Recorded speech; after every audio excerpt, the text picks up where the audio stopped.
Hello नमस्कार दोस्तों, technical ई-मित्रा channel में आपका बहुत बहुत स्वागत है। दोस्तों इस वीडियो के माध्यम से मैं आज आपको बताऊंगा कि आप किसी भी आपके नजदीक में जो भी बैंक लगती हो उस बैंक से आप लोन कैसे ले सकते हो, यानी कि आपके नजदीक में जो बैंक है उस बैंक से आप पर्सनल लोन कैसे ले सकते हो। दोस्तों इस वीडियो में मैं आज आपको बता दूं कि वीडियो थोड़ा लेंथी हो सकता है, थोड़ा बड़ा हो सकता है। अगर आपको लोन लेना ही है तो वीडियो को एंड तक देखना। वीडियो ऐसा होने वाला है जो आपको पूरे यूट्यूब पर भी रिसर्च करने पर ऐसा वीडियो नहीं मिलेगा। इस वीडियो में मैं पर्सनल खुद लोन लेके ही आपको बताऊंगा कि मैंने कैसे कैसे और किस किस प्रकार से लोन लिया। जब से प्रोसेस स्टार्ट करूंगा और जब तक पेमेंट अकाउंट में नहीं आ जाएगा तब तक ये वीडियो पूरा आपको दिखाऊंगा। अगर आपको वीडियो पसंद आ जाए तो वीडियो को आप सब्सक्राइब जरूर करें और पास में आने वाले बेल बटन को जरूर दबाओ। अगर आप इसको अभी सब्सक्राइब नहीं करते हैं, मुझे पता है आप इस वीडियो को अभी सब्सक्राइब नहीं करेंगे, क्योंकि आप वीडियो पूरा देखना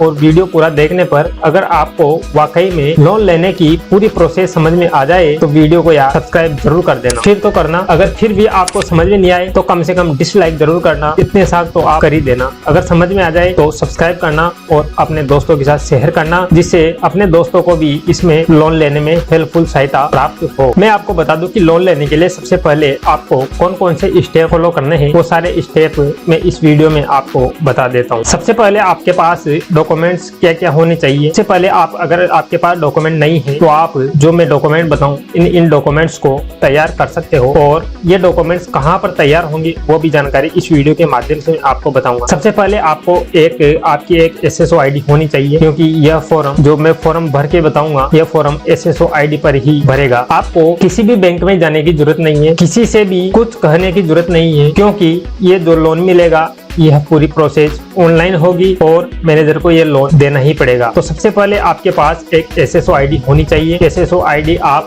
खुद भी बना सकते हो या फिर अपने नजदीकी किसी भी ई-मित्र संचालक से भी SSO ID बनवा सकते हो। एक होना चाहिए आपका पर्सनल आधार कार्ड, ये होगा ही सही आपके पास, और आपके पास या तो 8वीं की या फिर 10th की, 10वीं की या फिर 12वीं की किसी भी कक्षा की एक मार्कशीट आपके पास जरूर होनी चाहिए। एक होना चाहिए आपके पास जाति प्रमाण पत्र, जो आपके पास होगा। अगर आपके पास ये जाति प्रमाण पत्र नहीं है तो इस जाति प्रमाण पत्र को भी अपने नजदीकी किसी ई-मित्र पर आपको बनवा लेना है, आराम से बन जाएगा, इसमें भी कोई दिक्कत नहीं है। मूल निवास प्रमाण पत्र एक होना चाहिए। मूल निवास प्रमाण पत्र अगर हो आपके पास तो ठीक है, अगर नहीं हो तो आप इसको भी ई-मित्र संचालक के पास से बनवा सकते हैं। एक होना चाहिए आपके पास पैन कार्ड, ये पैन कार्ड भी आप ई-मित्र से बनवा सकते हो, अगर आपके पास है तो कोई दिक्कत है ही नहीं। दूसरा होना चाहिए आपके पास 2 साल का ITR इनकम टैक्स रिटर्न, जिसे हम कहते हैं कंप्यूटेशन आपके पास 2 ईयर का होना चाहिए। अब मैं बता दूं, आप सोच रहे होंगे कि ये कौन सी बल्ले आ गई, तो ये बल्ले कुछ नहीं है। एक कंप्यूटेशन होता है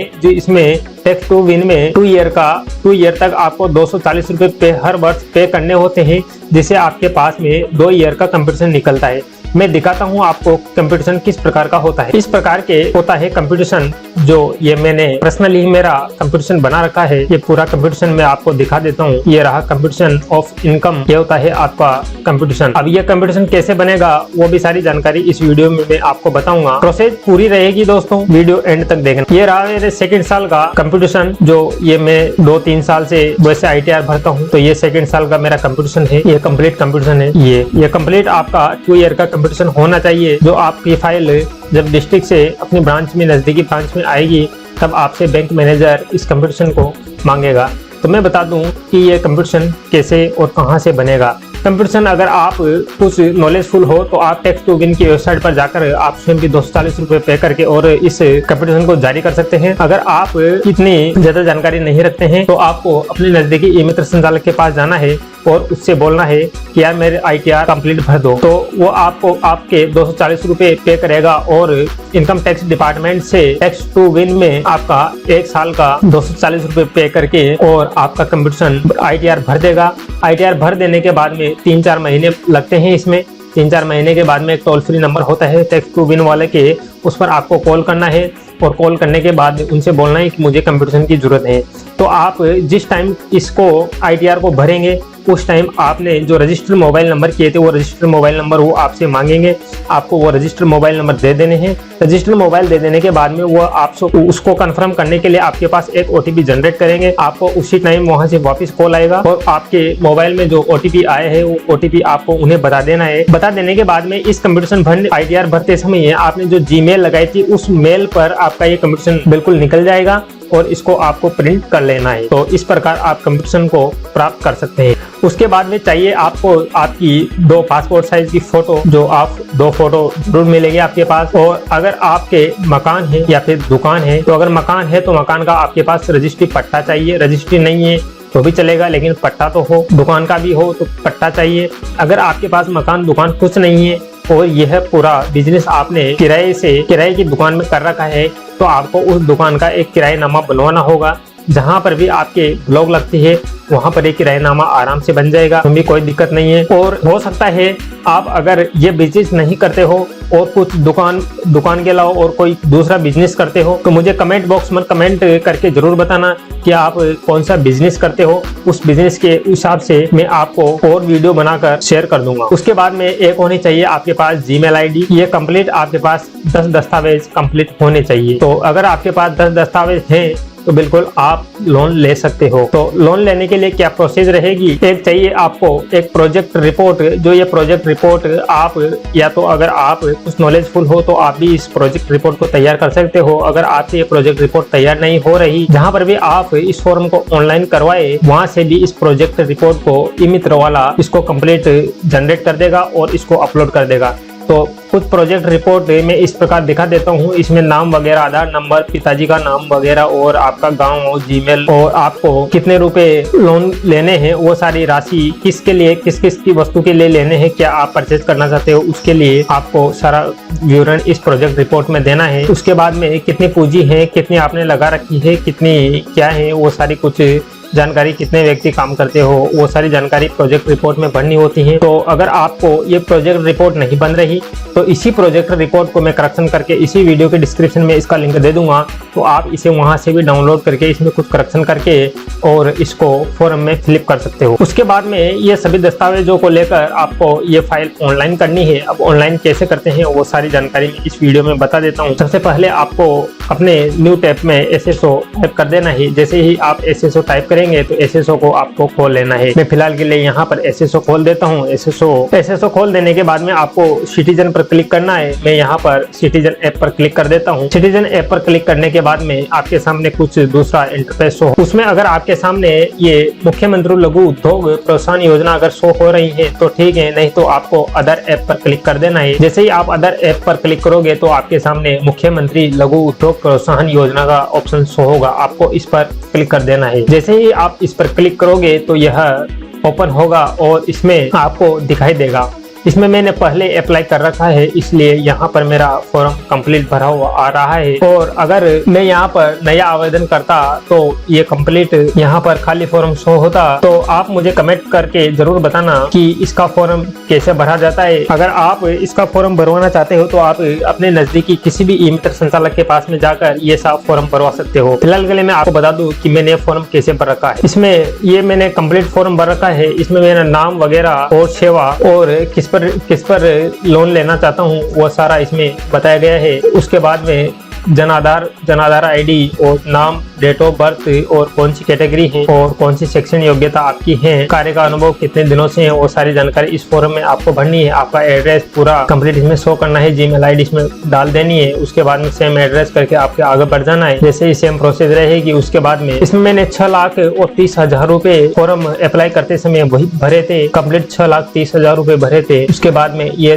जो भी आपने प्रोजेक्ट रिपोर्ट में तैयार किया था उस प्रोजेक्ट रिपोर्ट के अनुसार इसको यहाँ से स्थायी नियोजक वो लागत अस्थायी अर्जित संपत्ति तो आवश्यक, इसको उस प्रोजेक्ट रिपोर्ट के अनुसार आपको भर लेना है। उसके बाद में आगे बढ़ना है और आगे बढ़ने के बाद में इसमें ये जो डॉक्यूमेंट्स हैं ये डॉक्यूमेंट मैं बता देता हूँ क्या क्या डॉक्यूमेंट है। यहाँ तो ये जो प्रोजेक्ट रिपोर्ट है ये ऑनलाइन चढ़ेगी। उसके बाद में यहाँ पर सेक्शन प्रमाण पत्र यहाँ पर एक PDF करके यहाँ पर चढ़ा देने हैं।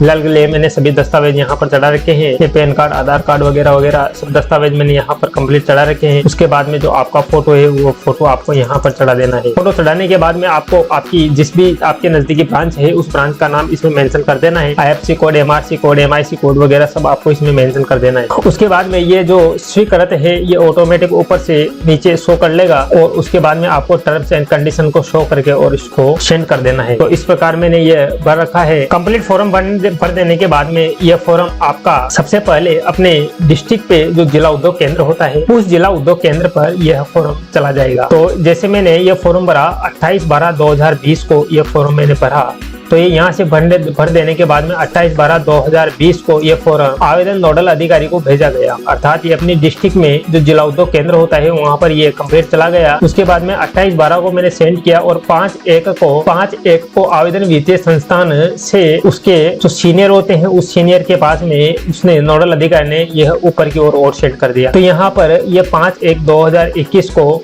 चंद्रमोहन गुप्ता नोडल अधिकारी ने ओके क्लिक करके और यह ऊपर की ओर सेंड कर दिया।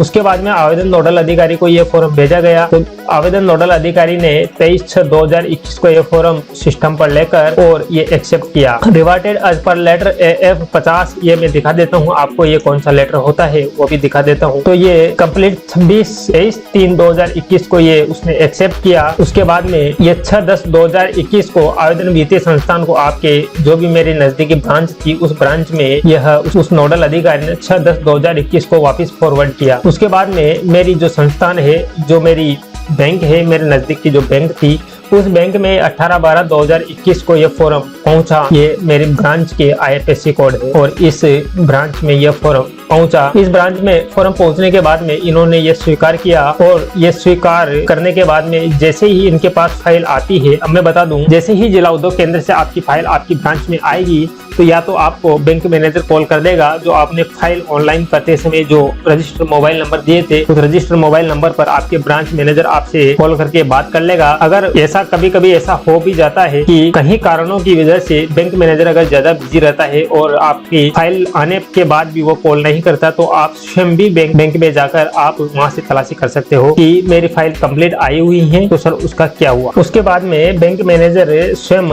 आपकी जहां पर दुकान है या आपका जहां पर बिजनेस है वहां आकर वो स्वयं देखेगा और अपने अकाउंट का स्टेटमेंट निकाल कर वो उसके स्तर से सारी कंप्लीट जानकारी देखेगा। उसके बाद में वह ये जो दस्तावेज मैंने बताए ये सभी दस्तावेजों को आपसे मांगेगा, तो आपको उसी टाइम यह सभी दस्तावेज उस बैंक मैनेजर को दे देने हैं और जैसे ही बैंक मैनेजर इन दस्तावेजों को आप दोगे तो फाइल कंप्लीट कर लेगा और फाइल को ऑनलाइन जनरेट कर देगा। जनरेट कर देने के बाद में वह आपसे कुछ कच्चे बिल मांगेगा, जिसे आप कच्चे बिल जिस भी स्थान से, अर्थात इसमें एक मामला यह भी फंसता है कि आप कच्चे बिल कहां से दे। अब मैं आपको दोस्तों इस वीडियो में बता दूं कि आपको कच्चे बिल उसी स्थान से देने हैं जहां से आप बिजनेस करने के लिए सामान परचेज करोगे। अर्थात क्योंकि आप जिस भी व्यक्ति के नाम से कच्चे बिल बनवाओगे, जिस व्यक्ति से कच्चे बिल बनवाओगे और जो बैंक में जमा करवाओगे, तो बैंक मैनेजर भी उसी कच्चे बिल के आधार पर उसी के नाम यहाँ से DD जनरेट करेगा। अब आपको मैं बता दूं DD क्या होती है, आप अच्छी तरह से देख सकते हो। यह है बैंक ऑफ बड़ौदा की DD जो मेरे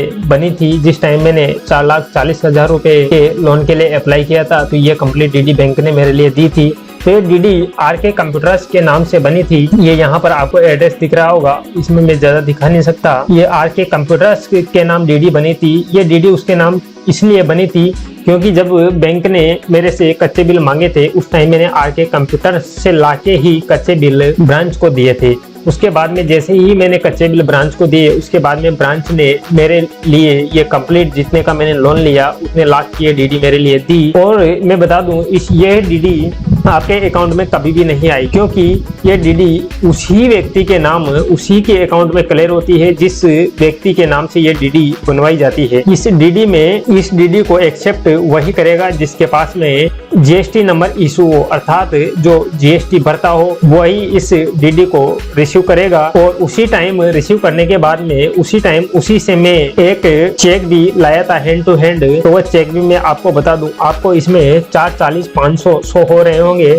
आप कर सकते हो 4,40,500 रुपीज ओनली। तो ये थी मेरी 4,40,500 रुपए की डीडी। तो उसके बाद में मैं वहां से लाया था कंप्लीट चेक, वो कितने लाख का चेक लाया था वो भी मैं बता। तो उसी टाइम में ये मेरे नाम से, चंद्र प्रकाश सैनी मेरे नाम से, ये मैं 4,22,500 रुपीज ओनली, यानी कि 4,22,500 रुपए का मैं कंप्लीट उससे वापस हैंड टू हैंड चेक लेके आया था। क्योंकि और जो बाकी का पेमेंट हुआ वो पेमेंट जीएसटी में उसने उसी टाइम काट लिया। तो ये चेक उसने मेरे लिए दिया था। उसके बाद में उसकी 2-3 दिन में जैसे ही डीडी क्लियर हो जाती है, डीडी क्लियर हो जाने के बाद में उससे कॉल करके मैंने रिप्लाई ले लिया और उसने बोल दिया कि डीडी लगवा दो। तो मैंने ये डीडी मेरे अकाउंट में, ये चेक मैंने मेरे अकाउंट में लगा दिया। और चेक लगाने के बाद में ये पेमेंट मेरे अकाउंट में कंप्लीट आ गए। पेमेंट अकाउंट में आ जाने के बाद में बैंक मैनेजर द्वारा आपको कुछ आपकी किस्त का पूरा शेड्यूल आपको देगा।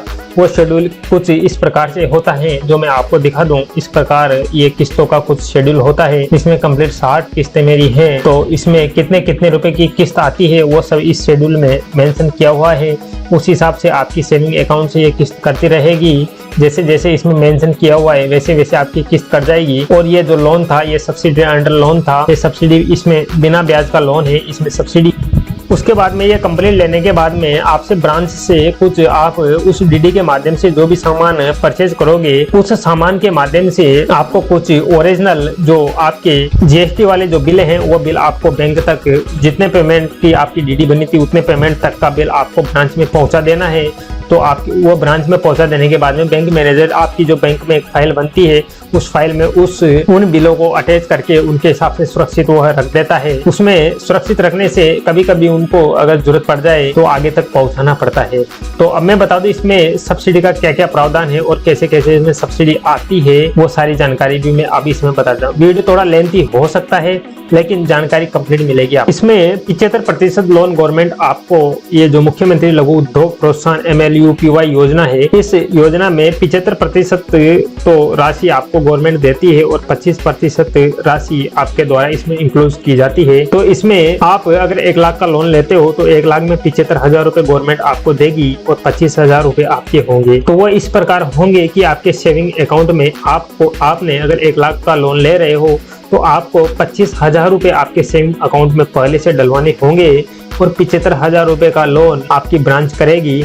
ऐसे में दोनों का मिलाकर वो पेमेंट गवर्नमेंट मैनेजर आपके अकाउंट से काट लेगा और काट लेने के बाद में वह 75 और 25 यानी कि 1 लाख रुपए की जनरेट कर देगा। तो इस प्रकार से तो आपको ये लोन मिलता है। अब रही सब्सिडी की बात, सब्सिडी आपको कैसे मिलती है? सब्सिडी आपको हर 3 माह में इसकी सब्सिडी आपके अकाउंट में आती है। इसमें कुछ प्रोसेस करनी पड़ती है। कभी कभी बैंक मैनेजर के द्वारा भी डॉक्यूमेंट सेंड नहीं किए जाते हैं अपने जिला उद्योग केंद्र में। अगर ये डॉक्यूमेंट नहीं जाएंगे तो आपको सब्सिडी नहीं मिलेगी। तो अगर ये बात आपको जरूरी है, अगर मैनेजर इस बात का ध्यान नहीं रखे तो ये भी आपको ध्यान रखना जरूरी है कि आप हर 3 माह में ब्रांच में जाए और उनसे यह बोले कि आप हमारे सब्सिडी के जो दस्तावेज हैं वो दस्तावेज के फॉर्म को कंप्लीट करके अपने डिस्ट्रिक्ट लेवल तक, जिला उद्योग केंद्र तक पहुंचाने की कृपा कीजिए।